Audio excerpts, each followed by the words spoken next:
Hello student, now open your chapter 12, page number 119.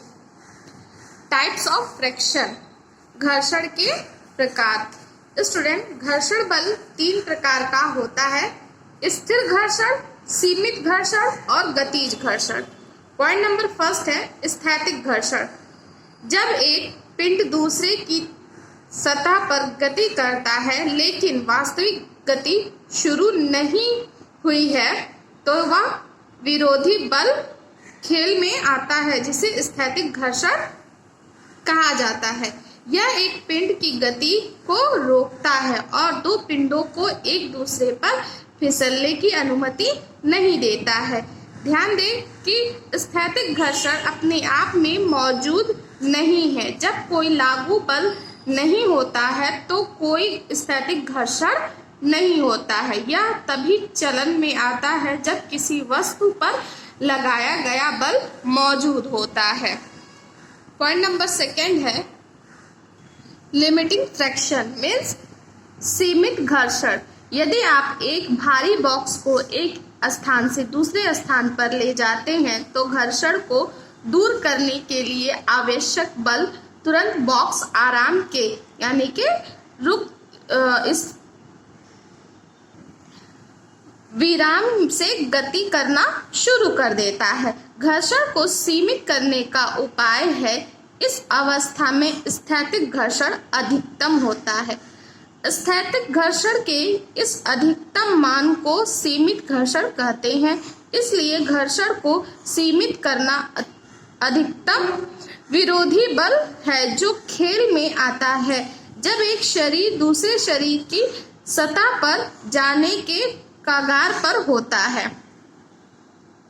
Next point number 3 kinetic friction means गतिज घर्षण। जब हम लागू बल को सीमित घर से थोड़ा अधिक बढ़ाते हैं तो हम देखते हैं कि बॉक्स धीरे धीरे स्लाइड करना शुरू कर देता है। इसका मतलब यह नहीं है कि घर्षण गायब हो गया है।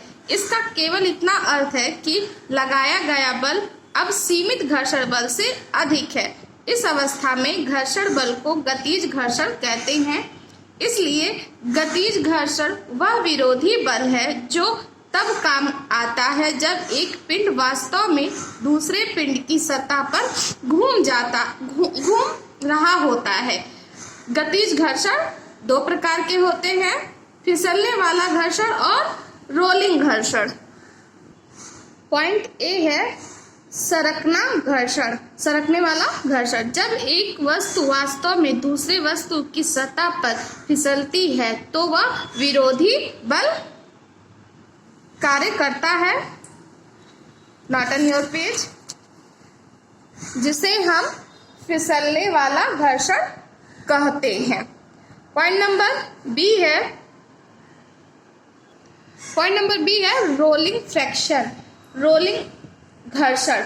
स्टूडेंट, जब एक पिंड वास्तव में दूसरे पिंड की सतह पर ढुलकता है तो वह विरोधी बल काम में आता है, जिसे रोलिंग घर्षण कहा जाता है। यहाँ पर आप फिगर देख सकते हैं। यहाँ पर एक्टिविटी फर्स्ट दी हुई है, आप इसे पढ़ लीजिएगा।